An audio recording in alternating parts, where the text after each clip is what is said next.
ದೇಶಾದ್ಯಂತ ನಾಳೆ ಮಹತ್ವದ ದಿನ. ಯಾಕಂದ್ರೆ ಮಹಾಮಾರಿ ಕೊರೋನಾ ಲಸಿಕೆ ಅಭಿಯಾನಕ್ಕೆ ಕೌಂಟ್ ಡೌನ್ ಶುರುವಾಗಿದೆ. ನಾಳೆ ಪ್ರಧಾನಿ ಮೋದಿ ವ್ಯಾಕ್ಸಿನ್ ವಿತರಣೆಗೆ ಚಾಲನೆ ನೀಡಲಿದ್ದಾರೆ. ಇಡೀ ವಿಶ್ವವೇ ಭಾರತದತ್ತ ಎದುರು ನೋಡ್ತಾ ಇದೆ.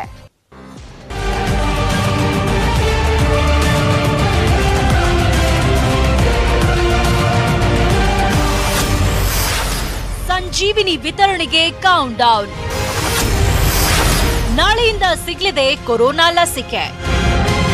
ಜಗತ್ತಿನಾದ್ಯಂತ ನಿದ್ದೆ ಕೆಡಿಸಿರೋ ಮಹಾಮಾರಿ ಕೊರೋನಾ ಯಾವಾಗ ತೊಲಗುತ್ತೋ ಅಂತ ಜನ ಕಾಯ್ತಾ ಇದ್ರು. ಅದು ಈಗ ಕೊರೋನಾ ಓಡಿಸೋ ಕಾಲ ಕೂಡ್ ಬಂದಿದೆ. ಎಸ್, ನಾಳೆಯಿಂದ ಜಗತ್ತಿನ ಅತಿ ದೊಡ್ಡ ಲಸಿಕೆ ಅಭಿಯಾನ ಆರಂಭಗೊಳ್ಳಲಿದೆ. ಪ್ರಧಾನಿ ನರೇಂದ್ರ ಮೋದಿ ಬೆಳಗ್ಗೆ 10:30ಕ್ಕೆ ವಿಡಿಯೋ ಕಾನ್ಫರೆನ್ಸ್ ಮೂಲಕ ಅಭಿಯಾನಕ್ಕೆ ಚಾಲನೆ ನೀಡಲಿದ್ದಾರೆ. ಈಗಾಗಲೇ ಲಸಿಕೆ ಎಲ್ಲಾ ಕೇಂದ್ರಗಳಿಗೂ ತಲುಪಿದೆ. ದೇಶದ 3600 ಕೇಂದ್ರಗಳಲ್ಲಿ 3,600,000 ಜನರಿಗೆ ಲಸಿಕೆ ನೀಡಲಾಗ್ತಿದ್ದು, ಪ್ರತಿ ಕೇಂದ್ರದಲ್ಲೂ 100 ಮಂದಿಗೆ ಲಸಿಕೆ ನೀಡಲಾಗುತ್ತೆ. ಇನ್ನು ಲಸಿಕೆ ಅಭಿಯಾನದ ಸಹಾಯವಾಣಿ 1057ರಿಂದ ಮಾಹಿತಿ ಪಡೆಯಬಹುದು. ಮೊದಲನೇ ಹಂತದಲ್ಲಿ ಆರೋಗ್ಯ ಕಾರ್ಯಕರ್ತರು, ಮಕ್ಕಳ ಪಾಲಕರು, ನರ್ಸ್, ಆರೋಗ್ಯ ಅಧಿಕಾರಿ ಹಾಗೂ ಆರೋಗ್ಯ ಸಹಾಯಕರಿಗೆ ನೀಡಲಾಗುತ್ತೆ. ಎರಡನೇ ಹಂತದಲ್ಲಿ ಮುಂಚೂಣಿ ಕಾರ್ಯಕರ್ತರು, ಪೊಲೀಸರು, ಸೇನಾ ಸಿಬ್ಬಂದಿ, ತುರ್ತು ರಕ್ಷಣಾ ಸಿಬ್ಬಂದಿ, ಪೌರ ಕಾರ್ಮಿಕರಿಗೆ ಲಸಿಕೆ ನೀಡಲಾಗುತ್ತೆ. ಮೂರನೇ ಹಂತದಲ್ಲಿ ಅನಾರೋಗ್ಯಕ್ಕೀಡಾದವರು, ಮಧುಮೇಹ, ಬಿಪಿ, ಶುಗರ್, ನರ ದೌರ್ಬಲ್ಯ ಸಮಸ್ಯೆ ಇರೋರಿಗೆ ಲಸಿಕೆ ಕೊಡಲಾಗುತ್ತೆ. ಅಲ್ಲದೆ ನಾಲ್ಕನೇ ಹಂತದಲ್ಲಿ ಹಿರಿಯ ನಾಗರಿಕರು, ಅಂದ್ರೆ ಜನವರಿ 1, 1971ಕ್ಕಿಂತ ಮುಂಚೆ ಹುಟ್ಟಿದವರಿಗೆ ನೀಡಿದ್ರೆ, ಐದನೇ ಹಂತದಲ್ಲಿ ಉಳಿದ ನಾಗರಿಕರಿಗೆ ಹಂತ ಹಂತವಾಗಿ ಲಸಿಕೆ ನೀಡಲಾಗುತ್ತೆ. दुनिया का सबसे बड़ा कोविड का वैक्सीनेशन प्रोग्राम, उसकी शुरुआत भारत में हो रही है कल हम 3006 स्थानों पर वैक्सीनेशन प्रारंभ करेंगे और इन 3006 स्थानों में लगभग 3 लाख के करीब हमारे हेल्थ वर्कर्स, चाहे वो सरकारी अस्पतालों में और सरकारी हेल्थ फैसिलिटीज़ में काम करते हों, चाहे वो प्राइवेट सेक्टर में काम करते हों, उनको कल कोविड की वैक्सीन मिलना प्रारंभ होगी. ಇನ್ನು ನಾಳೆಯಿಂದ ದೇಶದಲ್ಲಿ 2 ಮಾದರಿ ಲಸಿಕೆ ಬಳಕೆಯಾಗಲಿದೆ. ಲಸಿಕೆ ಅಡ್ಡ ಪರಿಣಾಮವಾದ್ರೆ ಕಂಪನಿಯೇ ಹೊಣೆ, ಸಾವು ನೋವು ಉಂಟಾದ್ರೆ ತಯಾರಿಕಾ ಕಂಪನಿಯೇ ಹೊಣೆಯಾಗಲಿದೆ ಅಂತ ಕಂಪನಿಗಳಿಗೆ ಕೇಂದ್ರ ಸರ್ಕಾರ ಷರತ್ತು ವಿಧಿಸಿದೆ.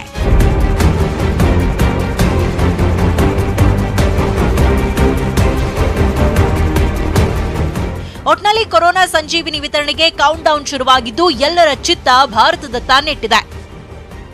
Bureau report, news 18 Kannada. ದೇಶದಲ್ಲಿ ವ್ಯಾಕ್ಸಿನೇಷನ್ ಹೇಗ್ ನಡೆಯುತ್ತೆ ಅಂತ ನೋಡಿದ್ದಾಯ್ತು. ಇನ್ನು ರಾಜ್ಯದಲ್ಲಿ ಲಸಿಕೆ ವಿತರಣೆ ಹೇಗ್ ನಡೆಯುತ್ತೆ, ಎಲ್ಲಿ ಲಸಿಕೆ ಕೊಡ್ತಾರೆ, ಯಾರು ಪಡೆಯಬಹುದು, ಲಸಿಕೆ ಪಡೆದ ಮೇಲೆ ಏನ್ ಮಾಡಬೇಕು, ಇವೆಲ್ಲವನ್ನ ಹೇಳ್ತೀವಿ ಈ ಸ್ಟೋರಿಯಲ್ಲಿ. ಕೊರೋನಾ ಕಿತ್ತೊಗೆಯಲು ಕರುನಾಡು ಸಜ್ಜು. ರಾಜ್ಯದಲ್ಲಿ ವ್ಯಾಕ್ಸಿನೇಷನ್ಗೆ ಸಿಎಂ ಚಾಲನೆ.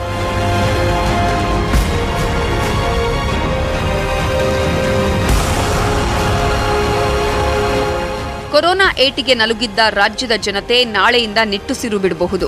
ನಾಳೆ ಬೆಳಗ್ಗೆ 10:30ರಿಂದ ರಾಜ್ಯದ ಎಲ್ಲಾ 30 ಜಿಲ್ಲೆಗಳಲ್ಲೂ ಕೊರೋನಾ ವಿರುದ್ಧ ಲಸಿಕೆ ವಿತರಣೆ ನಡೆಯಲಿದೆ.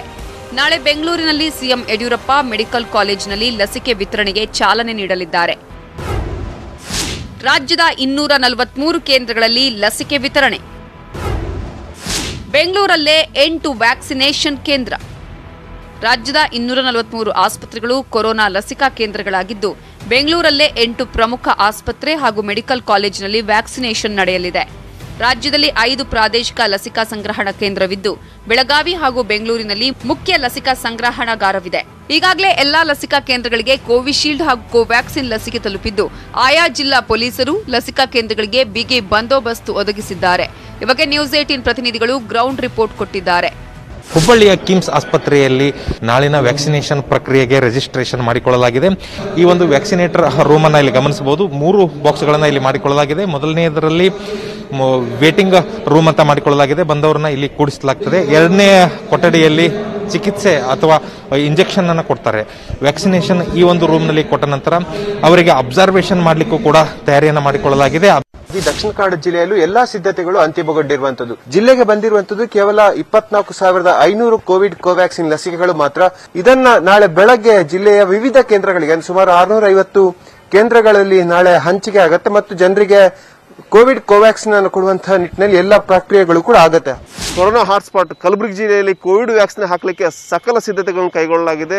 12,000 ವ್ಯಾಕ್ಸಿನ್ಗಳನ್ನ ಸಂಗ್ರಹಿಸಲಾಗಿದೆ. ಪೊಲೀಸ್ ಭದ್ರತೆಯಲ್ಲಿ ಒಂದು ವ್ಯಾಕ್ಸಿನ್ಗಳು ನೀಡಲಾಗಿದೆ. ಜಿಮ್ಸ್ ಆಸ್ಪತ್ರೆ ಸೇರಿ ಒಟ್ಟು 8 ಕಡೆ ನಾಳೆ ಚಾಲನೆ ಕೊಡಲಾಗುತ್ತೆ. ಪ್ರತಿದಿನ 100 ಜನರಿಗೆ 100 ಕೊರೋನಾ ವಾರಿಯರ್ಸ್ಗೆ ಚಿಕಿತ್ಸೆ ಕೊಡುವಂತ ಸಿದ್ಧತೆ ಮಾಡಿಕೊಳ್ಳಲಾಗಿದೆ. ಈಗಾಗಲೇ 7.17 ಲಕ್ಷ ಕೊರೋನಾ ವಾರಿಯರ್ಸ್ ಪಟ್ಟಿ ಸಿದ್ಧವಾಗಿದ್ದು, ರಾಜ್ಯಕ್ಕೆ ಅಗತ್ಯಕ್ಕಿಂತ ಹೆಚ್ಚಾಗಿ ಕೇಂದ್ರದಿಂದ 8.14 ಲಕ್ಷ ಲಸಿಕೆಗಳು ಬಂದಿದೆ.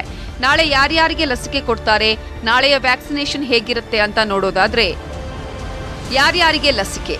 ವೈದ್ಯಕೀಯ ಸಿಬ್ಬಂದಿ, ಪೊಲೀಸರು, ಕಂದಾಯ ಇಲಾಖೆ ಸಿಬ್ಬಂದಿ, ಡಿ ಗ್ರೂಪ್ ನೌಕರರು ಹಾಗೂ ಸಫಾಯಿ ಕರ್ಮಚಾರಿಗಳು, ನೋಂದಾಯಿಸಿಕೊಂಡ ಸೇನಾ ಸಿಬ್ಬಂದಿ. ವ್ಯಾಕ್ಸಿನೇಷನ್ ಪ್ರಕ್ರಿಯೆ: ವಾರಿಯರ್ಸ್ ಗುರುತಿನ ಚೀಟಿ ಪರಿಶೀಲನೆ, ಬಳಿಕ ಸಿಬ್ಬಂದಿಗಳಿಂದ ಬಿಪಿ, ಶುಗರ್ ಪರೀಕ್ಷೆ, ವ್ಯಾಕ್ಸಿನ್ ಬಗ್ಗೆ ಫಲಾನುಭವಿಗಳಿಗೆ ಮಾಹಿತಿ, ಎಡಗಡೆ ತೋಳಿಗೆ 0.5 ml ಲಸಿಕೆ ಪಡೆದವರ ಮೇಲೆ ಅರ್ಧ ಗಂಟೆ ನಿಗಾ. ಇನ್ನು ಲಸಿಕೆ ವಿತರಣೆ ಹಾಗೂ ಸಿದ್ಧತೆ ಬಗ್ಗೆ ಮಾತಾಡಿದ ಆರೋಗ್ಯ ಸಚಿವ ಡಾಕ್ಟರ್ ಸುಧಾಕರ್, ಲಸಿಕೆಯಿಂದ ಯಾರಿಗೂ ಆತಂಕ, ಭಯ ಬೇಡ, ಇದು ಸಂಪೂರ್ಣ ಸುರಕ್ಷಿತ ಅಂತ ಭರವಸೆ ನೀಡಿದರು. ಈ ಲಸಿಕೆ ಬಹಳಷ್ಟು ಸುರಕ್ಷಿತವಾಗಿದೆ, ಸಂಪೂರ್ಣ ಸುರಕ್ಷಿತ ಅಂತೇಳಿ ಇವತ್ತು ಎಲ್ಲ ಸಂಶೋಧನಾ ವಲಯದಲ್ಲಿ ಇವತ್ತು ನಮಗೆಲ್ಲ ಕೂಡ ಗೊತ್ತಿದೆ. ಜನರು ವಿಶ್ವಾಸದಿಂದ ಪಡಿಬೇಕು. ಯಾರಿಗೂ ಕೂಡ ಹಿಂಜರಿಕೆ ಆಗಲಿ, ಒಂದು ರೀತಿಯಲ್ಲಿ ಭಯ ಆಗಲಿ ಇರಬಾರದು. ನಾಳೆ ಲಸಿಕೆ ಪಡೆದ ಕೊರೋನಾ ವಾರಿಯರ್ಸ್ಗೆ 28 ದಿನಗಳ ಬಳಿಕ ಮತ್ತೊಂದು ಸುತ್ತಿನ ಲಸಿಕೆ ನೀಡಲಾಗುತ್ತೆ.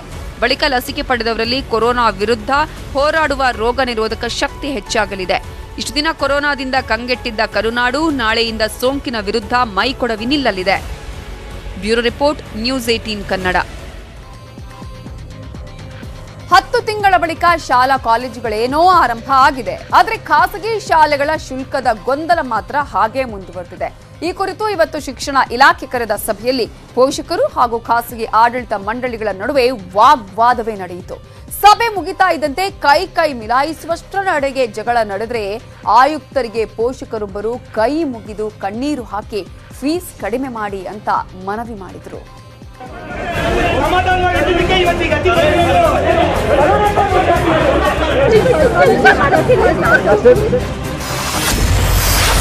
ಇನ್ನೂ ಬಗೆಹರಿದಿಲ್ಲ ಶಾಲಾ ಶುಲ್ಕ ಗೊಂದಲ. ಆಯುಕ್ತರಿಗೆ ಕೈ ಮುಗಿದು ಪೋಷಕರ ಕಣ್ಣೀರು.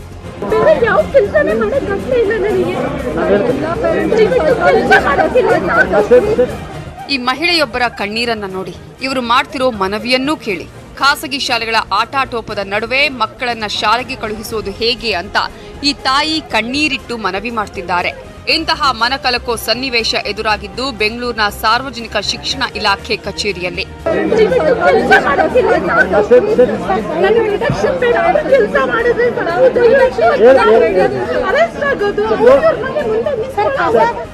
ಕೊರೋನಾ ಪರಿಸ್ಥಿತಿಯಲ್ಲಿಯೂ ಖಾಸಗಿ ಶಾಲೆಗಳು ದುಬಾರಿ ಶುಲ್ಕ ಪಡಿತಾ ಇರುವ ಆರೋಪ ಹಿನ್ನೆಲೆ ಶಿಕ್ಷಣ ಇಲಾಖೆ ಇವತ್ತು ಸಭೆ ಕರೆದಿತ್ತು. ಆಯುಕ್ತರಾದ ಅನ್ಬುಕುಮಾರ್ ನೇತೃತ್ವದಲ್ಲಿ ಕಾಮ್ಸ್, ರೂಪ್ಸಾ, ಕುಸುಮ, ಸಿಬಿಎಸ್ಇ, ಐಸಿಎಸ್ಸಿ ಸೇರಿದಂತೆ ಪೋಷಕ ಸಂಘಟನೆಗಳು ಸಭೆಯಲ್ಲಿ ಭಾಗಿಯಾಗಿದ್ದವು.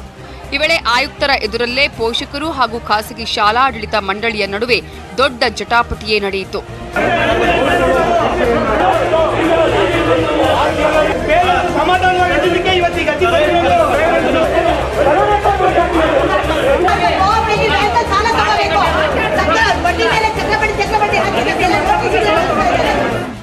ಸಭೆಯಲ್ಲಿ ಪೋಷಕರು ಶಿಕ್ಷಣ ಇಲಾಖೆ ಆಯುಕ್ತರನ್ನು ತರಾಟೆಗೆ ತೆಗೆದುಕೊಂಡರು. ಕೇವಲ 3-4 ತಿಂಗಳಿಗೆ ಪೂರ್ತಿ ಫೀಸ್ ಕಟ್ಟೋಕ್ಕಾಗಲ್ಲ, ಬೋಧನಾ ಶುಲ್ಕ ಬಿಟ್ಟು ನಾವು ಬೇರೆ ಶುಲ್ಕ ಕಟ್ಟೋದಿಲ್ಲ ಅಂದ್ರು. ಈ ಬಗ್ಗೆ ವರದಿಯನ್ನ ಇಲಾಖಾ ಪ್ರಧಾನ ಕಾರ್ಯದರ್ಶಿಗೆ ನೀಡಲಾಗುತ್ತೆ. ಆ ಬಳಿಕ ಶಿಕ್ಷಣ ಸಚಿವರು ಸ್ಪಷ್ಟ ನಿರ್ಧಾರ ತೆಗೆದುಕೊಳ್ಳಲಿದ್ದಾರೆ ಅಂತ ಅನ್ಬುಕುಮಾರ್ ಹೇಳಿದರು. ಕುಸುಮಾ ಸ್ಕೂಲ್ ಅಸೋಸಿಯೇಷನ್ ಅವರ ಅಧ್ಯಕ್ಷರು ಹೇಳಿದ್ದಾರೆ, ಅವರು 30% ಕಡಿಮೆ ಮಾಡಲಿಕ್ಕೆ ಈಗಲೇ ಅವರು ತೀರ್ಮಾನ ತಗೊಂಡಿರೋದಾಗಿ, ಮತ್ತು ರುಪ್ಸಾ, ಕಾಮ್ಸ್ ಮತ್ತು ಎಲ್ಲ ಅಸೋಸಿಯೇಷನ್ ತನಗೆ ಆಗುವ ಮಟ್ಟಿಗೆ ಎಷ್ಟು ಮಟ್ಟಿಗೆ ಕಡಿಮೆ ಆಗಬಹುದು ಎಂಬುದನ್ನು ಪ್ಯಾರೆಂಟ್ಸ್ ಅಸೋಸಿಯೇಷನ್ ತಿಳಿಸಿದ್ದಾರೆ. ಆದರೆ ಪ್ಯಾರೆಂಟ್ಸ್ ಅಸೋಸಿಯೇಷನ್ ವತಿಯಿಂದ ಕೆಲವೊಂದು ಫಾರ್ಮುಲಾವನ್ನು ಕೊಟ್ಟಿದ್ದಾರೆ, ನಮಗೆ ಇಷ್ಟು ಕಡಿಮೆ ಮಾಡಿಕೊಟ್ಟರೆ ಅನುಕೂಲ ಆಗಬಹುದು ಎಂದು ಫಾರ್ಮುಲಾವನ್ನು ಕೊಟ್ಟಿದ್ದಾರೆ.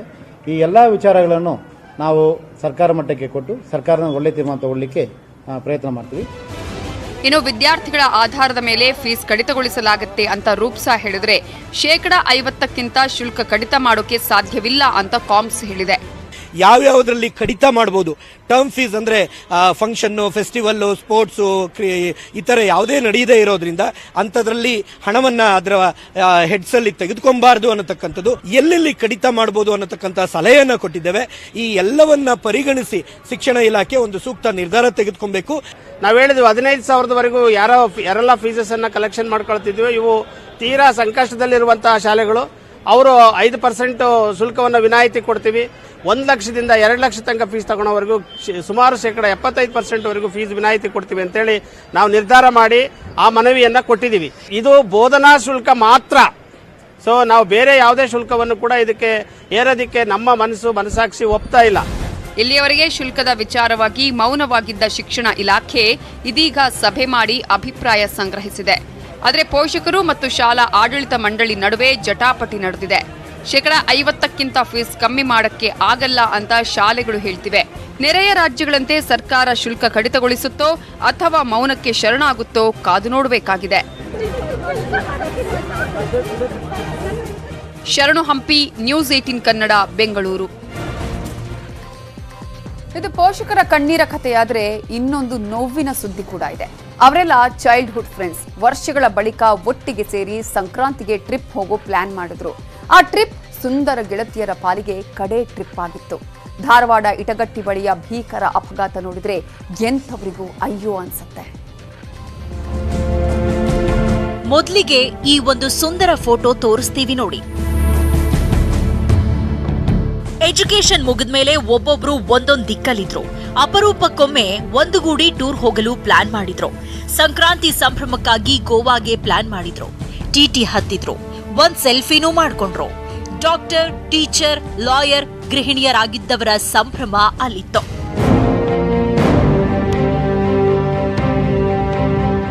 ಒಂದು, 2, 3, 4, 5, 6, 7, 8, 9, 10, 11.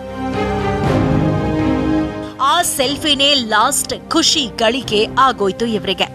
ದಾವಣಗೆರೆಯಿಂದ ಗೋವಾಗೆ ಹೋಗುವಾಗ ಧಾರವಾಡದ ಇಟ್ಟಿಗಟ್ಟಿ ಬಳಿ ಅಪಘಾತ ಸಂಭವಿಸಿದೆ. ಎಲ್ಲರೂ ಹೋಗ್ತಿದ್ದ ಮಿನಿ ಬಸ್ಗೆ ಜವರಾಯನ ರೂಪದಲ್ಲಿ ಬಂದ ಟಿಪ್ಪರ್ ಡಿಕ್ಕಿ ಹೊಡೆದಿದೆ.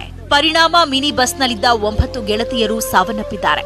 ಮಿನಿ ಬಸ್ನ ಡ್ರೈವರ್ ಹಾಗೂ ಟಿಪ್ಪರ್ ಚಾಲಕ ಕೂಡ ಮೃತಪಟ್ಟಿದ್ದಾರೆ. ಒಂದು ಮಿನಿ ಬಸ್ ದಾವಣಗೆರೆಯಿಂದ ಗೋವಾ ಕಡೆ ಹೋಗ್ತಿತ್ತು. ಅದು ಎದುರುಗಡೆ ಒಂದು ಲಾರಿ ಬಂದು ಅದಕ್ಕೆ ಹೊಡೆದಿದೆ. ಆ ಲಾರಿ ಎಮ್ಸ್ಯಾಂಡ್ ಲಾರಿ, ಅದರಲ್ಲಿ ಒಬ್ಬ ಡ್ರೈವರ್ ಇದ್ದ. ರಾಂಗ್ ಸೈಡ್ ಓವರ್ಟೇಕ್ ಮಾಡುವಾಗ ಬಂದು ಹೊಡೆದಿದ್ದಾರೆ. ಸೊ ಹೈವೇಯಲ್ಲಿ ಒಂದು ಅಪಘಾತ ಆಗಿದೆ. ಅದರಲ್ಲಿ ಟೆಂಪೋ ಟ್ರಾವೆಲರಲ್ಲಿ ಮಿನಿ ಬಸ್ಸಲ್ಲಿ 17 ಜನ ಇದ್ದರು. 16 ಪ್ಲಸ್ 1 ಡ್ರೈವರು. ಇನ್ನೊಂದು ಕಡೆಯಲ್ಲಿ ಲಾರಿಯಲ್ಲಿ ಒಬ್ಬ ಡ್ರೈವರ್ ಇದ್ದರು. ಹೆಡ್ ಆನ್ ಕೊಲಿಷನ್ ಆಗಿತ್ತು. ರಾಂಗ್ ಸೈಡಲ್ಲಿ ಲಾರಿ ಹೋಗಿತ್ತು. ಅದರಿಂದ ಈ ಆಕ್ಸಿಡೆಂಟ್ ಆಗಿದೆ. ಅಪಘಾತದಲ್ಲಿ ಸತ್ತವರ ಪೈಕಿ ದಾವಣಗೆರೆ ಮಾಜಿ ಶಾಸಕರೊಬ್ಬರ ಸೊಸೆ ಕೂಡ ಒಬ್ರು. ಪ್ರತಿಷ್ಠಿತ ಆಸ್ಪತ್ರೆಗಳ ವೈದ್ಯರು, ವೈದ್ಯರ ಪತ್ನಿಯರು ಸತ್ತಿದ್ದಾರೆ. ದಾವಣಗೆರೆಯಿಂದ ಬಂದ ಸಂಬಂಧಿಕರು ಸತ್ತವರನ್ನ ಗುರುತಿಸಿದ್ದಾರೆ. ಮಾಡ್ಕೋಬೇಡಿ, ಯಾರಂತ ಗೊತ್ತಾಗಬೇಕಾಗಿದೆ. ಈಗ ನೀವು ನನ್ನ ಫ್ರೆಂಡ್ ಪಾಪು ಒಬ್ಳಿದ್ಲು, ಅನ್ಯ ಅಂತ.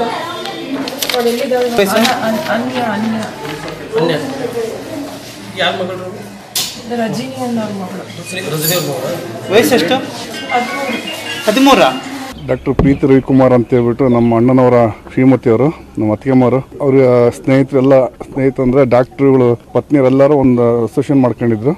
ಪ್ರತಿ ಸರಿನೂ ಇವರು ಒಂದೊಂದು ಕಡೆ ಪ್ರವಾಸ ಹೋಗ್ತಾಯಿದ್ರು. ಈ ಸರಿನೂ ಅವರು ಒಂದು ಪ್ರವಾಸಕ್ಕೋಸ್ಕರ ಗೋವಾಗೆ ತೆರಳುತ್ತಿರ್ಬೇಕಾದ್ರೆ ದುರಂತ ನಡೆದಿದೆ ಅಂತೇಳಿ ನಮಗೆ ಬೆಳಿಗ್ಗೆ 6 ಗಂಟೆಗೆ ನಮಗೆ ವಿಷಯ ಗೊತ್ತಾಯಿತು. ನಾವೀಗ ಧಾರವಾಡಕ್ಕೆ ಬಂದು ಬಾಡಿನೆಲ್ಲ ಐಡೆಂಟಿಫೈ ಮಾಡಿದ್ದೀವಿ. ನಮ್ಮ ಅತ್ತಿಗೆಮ್ಮವ್ರದ್ದು ಅಂತೇಳಿ ಗೊತ್ತಾಗಿದೆ.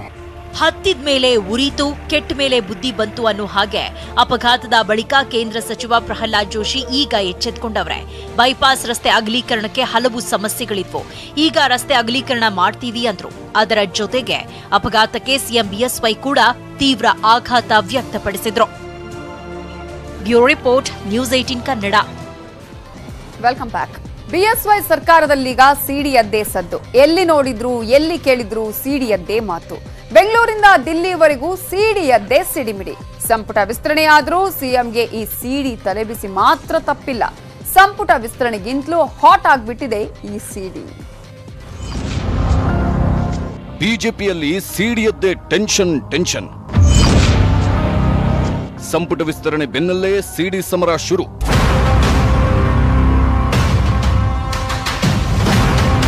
ಯಾರು ಬ್ಲ್ಯಾಕ್ ಮೇಲ್ ಮಾಡ್ತಾರೆ, ಯಾರು ರೊಕ್ಕ ಕೊಡ್ತಾರೆ ಮಂತ್ರಿ ಸ್ಥಾನ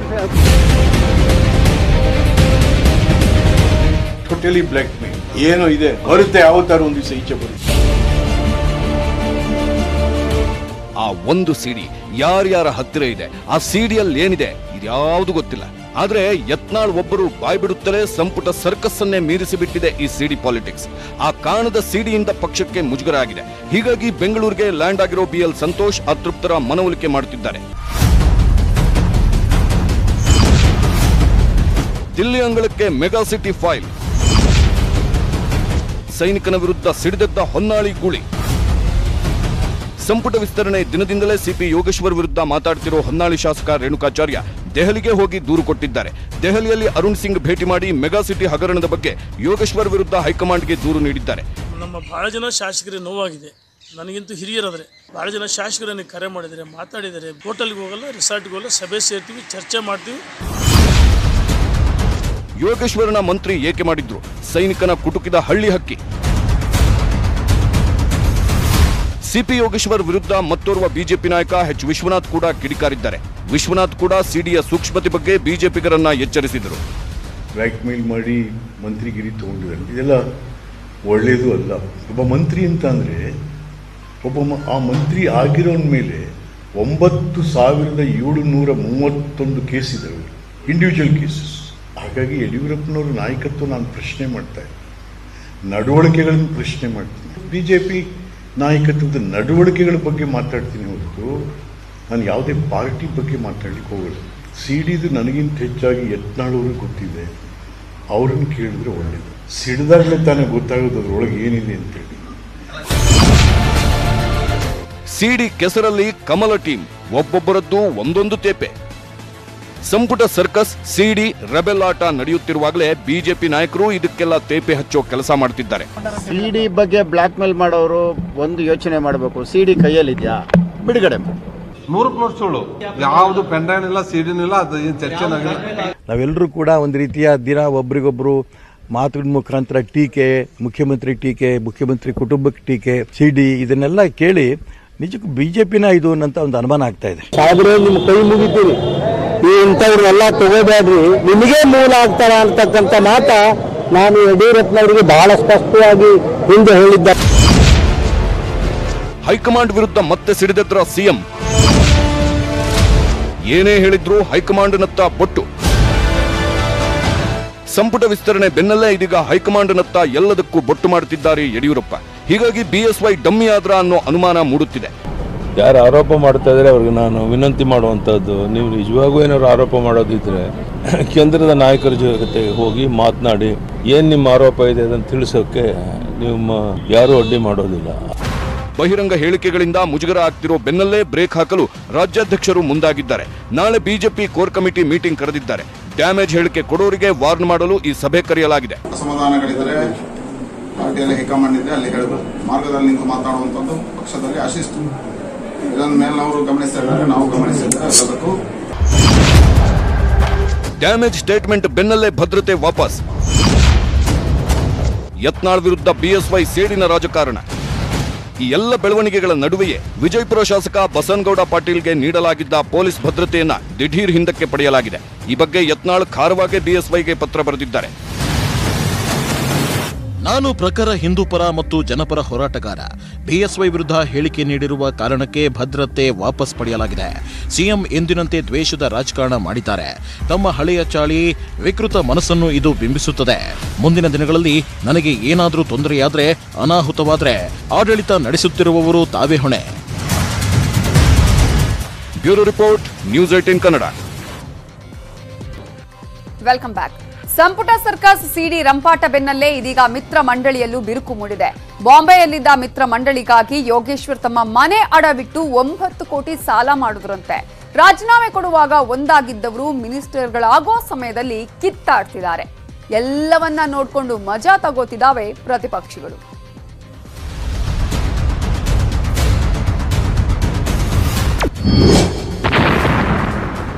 ಯಾರ್ಯಾರಿಗೆ ಸೈನಿಕನ ಕೋಟಿ ಸಾಲ?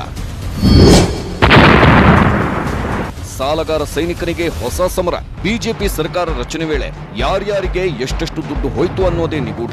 ಸಂಪುಟ ಸರ್ಕಸ್ ಬೆನ್ನಲ್ಲೇ ಅದೆಲ್ಲವೂ ಎಳೆಯಾಗಿ ಬಿಚ್ಚಿಕೊಳ್ಳುತ್ತಿದೆ. ಸಿಪಿ ಯೋಗೇಶ್ವರ್ ಬಾಂಬೆಗೆ ಶಾಸಕರನ್ನ ಕರ್ಕೊಂಡು ಹೋಗೋದಕ್ಕೆ ಕೋಟಿ ಸಾಲ ಮಾಡಿದ್ರಂತೆ. ಸಿಪಿ ಯೋಗೇಶ್ವರ್ ತಮ್ಮ ಮನೆ ಆಡ್ಬಿಟ್ಟು 9 ಕೋಟಿ ಸಾಲ ಮಾಡಿದ್ರು ಅಂತಿದ್ದರು ಜಾರಕಿಹೊಳಿ. ಯೋಗೇಶ್ವರ್ ಅವರು ಅವತ್ತು ಯಾಕೆ ಬೇಕಾದವರಿಗೆ ಸಾಲ ಮಾಡ್ಕೊಂಡು ತನ್ನ ಮನೆ ಮೇಲೆ 9 ಕೋಟಿ ಸಾಲ ತಂದ, ತನ್ನ ಸ್ವಂತ ಆಸ್ತಿ ಮೇಲೆ ಕಡೆ MTB ಕಡೆ ರೊಕ್ಕ ದುಡ್ಡು ತಂದ, ಯಾಕೆ ಬೇಕಾಯ್ತು ಅವಾಗ? ಹೀಗೆ ಸೈನಿಕನ ಪರ ಬ್ಯಾಟ್ ಮಾಡಿದ್ದ ರಮೇಶ್ ಜಾರಕಿಹೊಳಿಗೆ ಟಾಂಗ್ ಕೊಟ್ಟರು ಬಿಜೆಪಿ MLC ಎಚ್ ವಿಶ್ವನಾಥ್. ಸಾಲ ಮಾಡ್ಕೊಂಡು ತನ್ನ ಮನೆ ಮೇಲೆ 9 ಕೋಟಿ ಸಾಲ ತಂದ, ತನ್ನ ಸ್ವಂತ ಆಸ್ತಿ ಮೇಲೆ ಕಡೆ MTB ಕಡೆ ರೊಕ್ಕ ದುಡ್ಡು ತಂದ, ಯಾಕೆ ಬೇಕಾಯ್ತು ಅವಾಗ? 9 ಕೋಟಿ ಸಾಲ ಮಾಡಿ ಈ ಸರ್ಕಾರ ತಂದ ಅಂತ ಹೇಳ್ತಾರಲ್ಲ, ನಾವು ಯಾರಾದ್ರೂ ಒಪ್ಪಕ್ಕಾಗುತ್ತ? ವಿಶ್ವನಾಥ್ ಬೆನ್ನಲ್ಲೇ ಡಾಕ್ಟರ್ ಕೆ ಸುಧಾಕರ್ ಕೂಡ ರಮೇಶ್ ಜಾರಕಿಹೊಳಿಗೆ ಟಾಂಗ್ ಕೊಟ್ಟರು. ಮನೆ ಮೇಲೆ 9 ಕೋಟಿ ಸಾಲ ತಂದ, ತನ್ನ ಸ್ವಂತ ಆಸ್ತಿ ಮೇಲೆ ಕಡೆ MTB ಕಡೆ ರೊಕ್ಕ ದುಡ್ಡು ತಂದ, ಯಾಕೆ ಬೇಕಾಯ್ತು ಅವಾಗ? ಮಾತಾಡೋಷ್ಟು ದೊಡ್ಡವನಲ್ಲಪ್ಪ. ಗೊತ್ತಿಲ್ಲ ಇವರೇ, ನಾನು 3ನೇ ಸಲಿಗಿದ್ದೀನಿ. ರಮೇಶ್ ಜಾರಕಿಹೊಳಿ ಇನ್ನೂ ಒಂದು ಮಾತು ಹೇಳಿದ್ರು. ಬಾಂಬೆನಲ್ಲಿ ಶಾಸಕರ ಖರ್ಚು ನೋಡಿಕೊಳ್ಳಲು ಯೋಗೇಶ್ವರ್ MTB ಬಳಿಯೂ ಸಾಲ ಮಾಡಿದ್ರು ಅಂದಿದ್ರು. ಅದಕ್ಕೆ ರಿಯಾಕ್ಟ್ ಮಾಡಿದ MTB ನಾನು ಸಾಲ ಕೊಟ್ಟೇ ಇಲ್ಲ ಅಂದ್ಬಿಟ್ರು. ಸಾಲ ಮಾಡ್ಕೊಂಡು ತನ್ನ ಮನೆ ಮೇಲೆ 9 ಕೋಟಿ ಸಾಲ ತಂದ, ತನ್ನ ಸ್ವಂತ ಆಸ್ತಿ ಮೇಲೆ ಕಡೆ MTB ಕಡೆ ರೊಕ್ಕ ದುಡ್ಡು ತಂದ, ಯಾಕೆ ಬೇಕಾಯ್ತು ಅವಾಗ? ಅದು ಸುಮ್ಮನೆ ರಮೇಶ್ ಜಾರಕಿಹೊಳಿ ಹೇಳಿದ್ದಾರೆ ಅಷ್ಟೇ. ನಮ್ಮ ಹತ್ರ ಯಾವುದು ತಗೊಂಡಿಲ್ಲ. ಸತ್ಯತೆ ಇದ್ರೆ ಮಾತಾಡಬೇಕು, ಸುಮ್ಮನೆ ಯಾಕೆ ಹೇಳ್ಬೇಕು? ನಾಳೆ ರಾಜ್ಯಕ್ಕೆ ಅಮಿತ್ ಶಾ ಬಿಗ್ ಕುತೂಹಲ. ಸಂಜೆ 6ರಿಂದ 6:15 BSY ಜೊತೆ ಮೀಟಿಂಗ್. ನಾಳೆ ರಾಜ್ಯಕ್ಕೆ ಕೇಂದ್ರ ಗೃಹ ಸಚಿವ ಅಮಿತ್ ಶಾ ಆಗಮಿಸುತ್ತಿದ್ದಾರೆ. ಖಾಸಗಿ ಹೋಟೆಲ್ನಲ್ಲಿ ಸಭೆ, ಕೋರ್ ಕಮಿಟಿ ಸಭೆ ಕರೆಯಲಾಗಿದೆ. ಖಾತೆ ಅದಲು ಬದಲು ಬಹುತೇಕ ಫಿಕ್ಸ್ ಆಗಲಿದೆ. ಈ ಬಗ್ಗೆ ಸುಳಿವು ಕೊಟ್ಟಿದ್ದಾರೆ BSY. ನಾಳೆ ಅಮಿತ್ ಶಾ ಬರ್ತಾರೆ. ಅವ್ರನ್ನ ರಿಸೀವ್ ಮಾಡ್ಕೊಂಡು ಅವ್ರ ಜೊತೆನೆ ಮುಂದೆ ಕಾರ್ಯಕ್ರಮ ಭದ್ರಾವತಿಗೆ ಮುಗಿಸಿ ನಾಳೆ ವಾಪಸ್ ಬೆಂಗಳೂರು ಬರ್ತೇವೆ. ಅಲ್ಲಿಂದ ನಾಡಿದ್ದು ಬೆಳಗಾಮಲ್ಲಿ ಹೋಗಿ ಇಲ್ಲಿ ಕಾರ್ಯಕ್ರಮ ಮುಗಿಸ್ಕೊಂಡು ವಾಪಸ್. ಅಮಿತ್ ಶಾ ಅವ್ರು ಬಂದೋದ್ಮೇಲೆ ಮಾಡೋಣ ಅಂತಿದ್ದೀನಿ. ಮುಂಚೆನೆ ಯಡಿಯೂರಪ್ಪ ಹೀಗೆ ಹೇಳಿದರೂ ಕೂಡ ಸಂಜೆ 6 ಗಂಟೆಗೆ ಫಿಕ್ಸ್ ಆಗಿರೋ 1-to-1 ಮೀಟಿಂಗ್ ನತ್ತ ಎಲ್ಲರ ಚಿತ್ತ ಬಿದ್ದಿದೆ. ಆ ಮೀಟಿಂಗ್ ನಲ್ಲಿ ಏನಾಗುತ್ತೋ ಅನ್ನೋ ಕುತೂಹಲ, ಟೆನ್ಷನ್ ಎಲ್ಲರನ್ನೂ ಕಾಡಿದೆ. Bureau report, news 18 Kannada. ಇದು ಇವತ್ತಿನ ಅಗ್ರ ರಾಷ್ಟ್ರೀಯ ವಾರ್ತೆ. ಈಗ ಬಿಗ್ ಸ್ಟೋರಿ ಪ್ರಸಾರವಾಗುತ್ತೆ, ತಪ್ಪದೆ ನೋಡಿ. ನೋಡ್ತಾ ಇರಿ ನ್ಯೂಸ್ 18 ಕನ್ನಡ. ಜಾಲ ನಮ್ಮದು, ಬಲ ನಿಮ್ಮದು.